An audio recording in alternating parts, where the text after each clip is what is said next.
Rupture avec le pervers narcissique, avec un pervers narcissique. Je vous donne 5 conseils en tant que love coach ou coach en amour, comme vous voulez. Bonjour, je m'appelle Farakeh, je suis votre coach en amour et en développement personnel.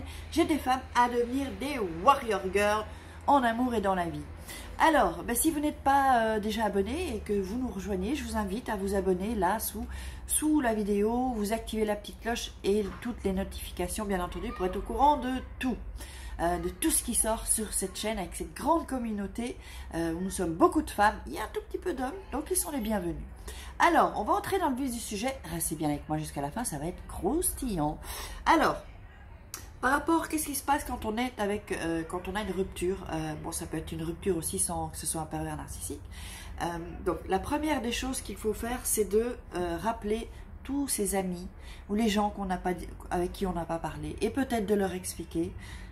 Pardon, de leur dire, voilà, écoutez, oups, je n'avais pas mis le micro ici, je vais mettre ça là, je n'avais pas, voilà, problème technique. Donc, de leur dire peut-être, d'expliquer, voilà, j'étais dans une relation toxique. Ne dites pas avec un pervers narcissique parce que les gens sont à l'ouest quand on parle de ça, ils ne savent même pas pratiquement que ça existe.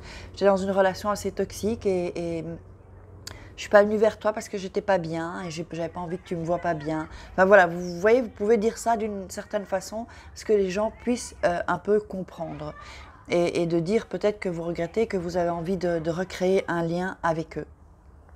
En deuxième point, c'est travailler sa confiance en soi, ça c'est hyper important. D'ailleurs, téléchargez vos cadeaux, n'hésitez pas, c'est gratuit sur mon site, tout ça, vous pourrez aller voir ce qui vous intéresse.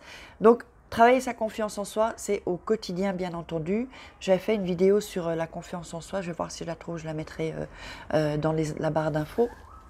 Et donc, c'est sûr qu'il faut sortir de sa zone de confort, faire des choses, oser faire des choses. C'est ça aussi, surtout, la confiance en soi. Et puis, au quotidien, quand on fait des choses qu'on n'osait pas faire ou qu'on ne faisait plus, c'est comme ça que la confiance en soi s'élève. Troisième chose, l'estime de soi. Où là, c'est différent, hein, l'estime de soi. L'estime de soi, c'est le regard que les autres portent sur nous. Donc, ça, c'est très, très important, surtout quand on a une relation assez toxique. On a baissé, hein, ça a chuté l'estime de soi et c'est hyper important d'élever ça.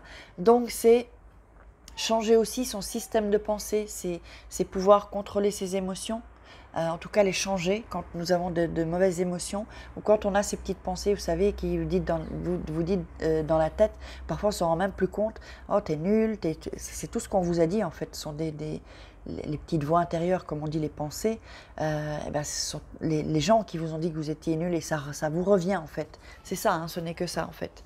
Donc la troisième chose, c'est aussi s'occuper de soi évidemment. N'hésitez pas à vous faire un bon bain avec de l'huile. Pensez à soi, par exemple, d'aller vous acheter quelque chose ou alors d'aller boire un petit café. Juste un petit café, vous savez, moi je bois un petit café, je suis contente. Faire des choses, vraiment vous occuper de vous, faire des choses que vous aimez, qui vont vraiment vous donner du baume au cœur. Alors la quatrième chose, c'est... Tiens, j'en avais pas 4. 1, 2, 3, 4, 5. Si. Et donc la cinquième chose, c'est... faire quelque chose que vous ne faisiez pas quand vous étiez dans cette relation toxique. Par exemple, quand vous étiez dans cette relation, par exemple, vous vouliez peut-être faire de la danse, mais vous préfériez être avec lui. Donc du coup, allez vous inscrire à la danse. Si vous n'avez pas beaucoup d'argent, vous allez sur YouTube et il y a des cours de danse pour débutants. Tout ça, c'est sympa. Plus ça coûte rien. Donc, ou je sais pas, allez, reprenez le sport. Ou choisissez un autre sport que vous aimeriez faire et que vous...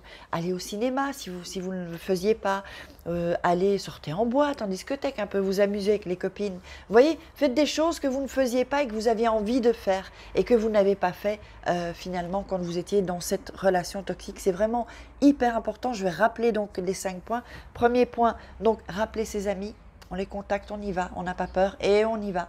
Deuxième point, travailler sa confiance en soi. Troisième point, travailler son estime de soi. Hyper important les filles. En quelques temps, vous pourrez récupérer votre confiance en soi et votre estime de soi. Quatrième chose, s'occuper de soi, hein, le bon bain ou vous savez. Et cinquième chose, c'est faire quelque chose que vous ne faisiez pas avec lui. Je vous invite donc, téléchargez vos cadeaux. J'espère que vous avez aimé cette vidéo. Je vous invite à la partager pour qu'un maximum de personnes soient au courant des pervers narcissiques, de ces petits cons, hein, on peut le dire, qui nous pourrissent la vie. Et puis donc, mettez-moi des likes, vos commentaires, et puis mettez-moi votre expérience. Je serai ravie de vous lire et puis de vous répondre. Et si vous avez des questions aussi, évidemment. Je vous retrouve demain, les filles. Ciao!